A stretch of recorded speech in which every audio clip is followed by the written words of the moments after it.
Hi friends, నమస్తే. మనందరం కూడా ఒక యోగి ఆత్మకథ పరమహంస యోగానంద గారి యొక్క ఆధ్యాత్మిక జీవిత విశేషాలన్నీ మనం తెలుసుకుంటూ ఉన్నాం. అందుట్లో 7వ అధ్యాయం 8వ అధ్యాయం కూడా మనం పూర్తి చేసుకున్నామండి. ఇందుట్లో మనం తెలుసుకున్న ఒక ముఖ్యమైన విషయాన్ని మనం ఈరోజు తెలుసుకుందామండి. అది ఏంటి అంటే వేదాలు. మనకి భారతదేశంలో 4 వేదాలు ఉన్నాయని, అవి అపౌరుషమైనవని, వాటిని ఎవరు సృష్టించలేదు, ఎవ్వరూ చెప్పలేదు, అవి ఎవరి చేత రాయబడలేదు, వాటిని అపౌరుషములు అని అంటారనమాట. వాటిలో 4 వేదాల్లో ఫస్ట్ది సామవేదం, రెండోది ఋగ్వేదం, మూడోది యజుర్వేదం, నాలుగోది అథర్వణ వేదం. ఈ పవిత్ర గ్రంథాల్లో నుండి సృష్టికర్త అయిన దేవుణ్ణి మనం అందరం కూడా, మనమే కాదు, అవి ఎవరైతే చెప్పబడ్డాయో, ఎవరి చేతైతే అందుట్లో ఉన్న మూల పదార్థం ఏంటంటే బ్రహ్మతత్వంగా అభివర్ణించడం అనేది జరిగింది. ప్రతి ఒక్క మానవుల్లోనూ ఏమంటారు అంటే జీవాత్మ అంటారు. ఆ బ్రహ్మనే జీవాత్మ. మనలో ఉన్న ఆత్మ, జీవుడు ప్లస్ ఆత్మ కలిస్తే జీవాత్మ అవుతుంది. అదే ఆ బ్రహ్మ పదార్థం అంట. ఈ బ్రహ్మ పదార్థం అండి, బ్రహ్మ అన్న శబ్దము బృహ్ అనే ధాతువు నుండి వచ్చింది. ఈ ధాతువుకి విస్తరించడం అని అర్థం అన్నమాట. అంటే దివ్యశక్తి దానంతట అదే పెరగడం. ఇప్పుడు శక్తి అనేది, ఇప్పుడు మనం ఒక విద్యుత్ బల్బులో కరెంటు స్విచ్ వేస్తున్నప్పుడు ఏమవుతుందండి, అది ఆ వైర్ ద్వారా ప్రసరించి ఆ లైటు దాని అంతట అదే వెలుగుతుంది కదా. అలాగా కాకుండా, అంటే స్విచ్ ద్వారా మాత్రమే అది వెలుగుతుంది. కానీ ఇక్కడ ఏమవుతుంది, దానంతట అదే, అదొక దివ్య శక్తి వల్ల దానంతట అదే పెరుగుతుందన్నమాట. అంటే సృజనాత్మక కార్యకలాపంలోకి దూకటం అనే వైదిక అర్థాన్ని ఇది తెలియచేస్తుందండి. ఈ విశ్వం ఎలా ఉంటుందంటే ఒక సాలిగూడు మాదిరిగా ఆయన సత్తాలోంచే అది వివర్తం చెందుతుందని మనకి చెప్తున్నారు ఇక్కడ. ఎందుకంటే ఎరుకతో ఆత్మను బ్రహ్మ పదార్థంలో లీనం చేయడం, అంటే జీవాత్మను ఆ పరమాత్మతోనే ఐక్యం చేయడం, ఇదే వేదాల మొత్తం సారమని చెప్పవచ్చు. 4 వేదాల్లో కూడా సారం ఇదే, జీవాత్మను పరమాత్మతో ఐక్యం చేయడమే. ఈ వేదాల సార సంగ్రమైన వేదాంతం అనేది అనేక మంది పాశ్చాత్య ఆలోచన పరులకు స్ఫూర్తినిచ్చిందంట. ఫ్రెంచి చారిత్రకుడైన విక్టర్ క్యూజిన్ ఇలా అంటాడండి. ఏమని అంటే, ఏవైతే ప్రాచ్య దేశాల తత్వశాస్త్ర మహాగ్రంథాలు ఉన్నాయో వాటికన్నింటి మిన్నగా భారతదేశ గ్రంథాలని మనం సావధానంగా చదివినప్పుడు ఆ పాశ్చాత్య దేశాల యొక్క తత్వశాస్త్రం ముందు మనం మోకరిల్లకుండాను, అలాగే మానవ జాతికి తొలికాలపు ఉనికి పట్టైన ఆ ప్రాంతాన్ని మనం దర్శించకుండా ఉండలేము అని చెప్తున్నారు. సర్వోత్తమ తత్వశాస్త్రానికి కాణాచి అని గమనించకుండా ఉండలేనంతటి గాఢమైన అనేక సత్యాలని వాటిలో మనం కనిపెడతామని షెగెల్లా ఇలా అంటాడండి. ఏంటి అంటే, గ్రీకు తత్వవేత్తలు ప్రతిపాదించిన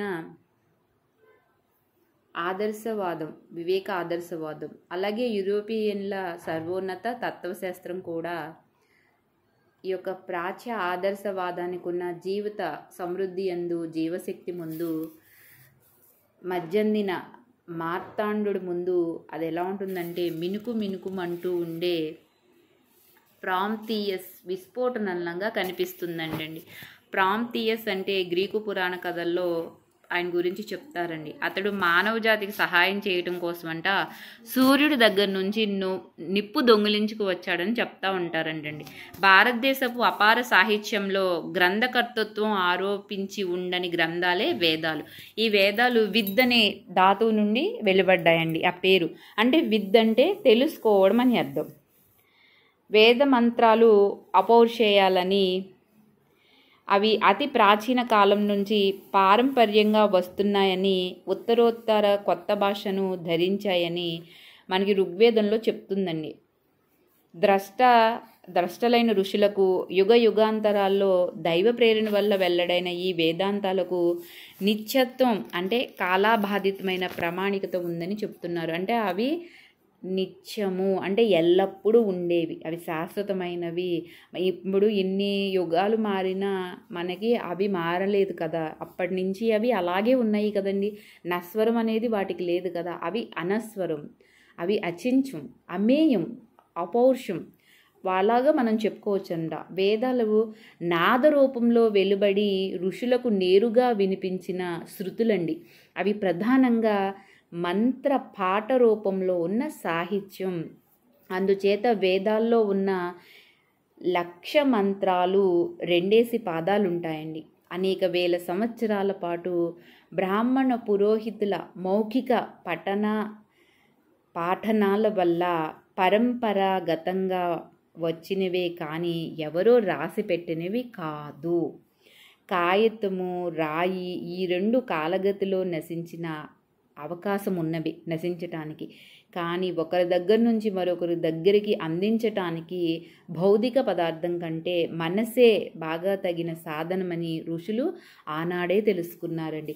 కనుక వేదాలు యుగ యుగాంతరాలకు కూడా ఇప్పటికీ మనకి కూడా నిలిచి ఉన్నాయి. హృదయ ఫలకాలని మించగలిగినవి మరింకేముంటాయి ఇంతకంటే వేదాల కంటే అని మనకి చెప్తున్నారండి. వేద శబ్దాలకున్న ఒక నిర్దిష్ట క్రమాన్ని అంటే అనుపూర్వి గమనించి ధ్వనుల సంయోజనానికి అంటే వాటి సంధి అక్షరాల పరస్పర సంబంధానికి ఏర్పడిన ధ్వని శాస్త్ర నియమాలను అనుసరించి కంఠస్థం చేసుకున్న పాఠాల శుద్ధతను కొన్ని నికృష్ట గణిత శాస్త్ర పద్ధతుల్లో నిరూపించి బ్రాహ్మణులు ఈ వేదాల మౌలిక పరిశుద్ధతను అత్యంత ప్రాచీన కాలం నుంచి కూడా పరిరక్షిస్తూ వస్తున్నారండి. వేద శబ్దంలోని ప్రతి అక్షరము కూడా ఎంతో విలక్షణత ఉన్నది, ఎంతో ఫలప్రదమైనది. నేను తైత్రీయోపనిషత్తు చదువుతున్నప్పుడండి అందుట్లో ఉన్న మంత్రాలు, వాటి యొక్క అర్థం, వాటిలో ఉన్న అంతరార్థాలని తెలుసుకుంటే అసలు వాళ్ళు గగురుపాటుకి గురైపోతుందండి. ఇంత అంతరార్థంతో మనకి ఇవి చెప్పబడ్డాయా, కానీ మనం వాటిని తెలుసుకోకుండా చదవకుండా అసలు మన సనాతన ధర్మంలో ఉన్న ఆ యొక్క మనకి అది భగవంతుడి ద్వారా కానీ నిజంగా ఇలాగ ధ్వనుల ద్వారా కానీ కొందరి ఋషుల ద్వారా కానీ మనకి ఏ విధంగా అందించినా కూడా మనము వాటి యొక్క మూల అర్థాలను తెలుసుకోలేకపోతున్నామండి. భగవద్గీత ఉంది, ఆ భగవద్గీతలోని ఆ యొక్క 18 అధ్యాయాల్లో ఉన్న ఆ శ్లోకాలన్నిటినీ కూడా మనం తెలుసుకోలేక వాటిని మన జీవితంలో మనం చక్కగా వాటిని నిత్య జీవితంలో వాటిని మనం ఆచరిస్తే మన జీవితం అసలు ఎంత ఇదిగా ఉంటుందండి. కానీ ఎవరమైనా అలా చేస్తున్నామా అంటే ఎవ్వరము అది చెయ్యట్లేదు, ఎవరికి సాధ్యం కావట్లేదు అనమాట.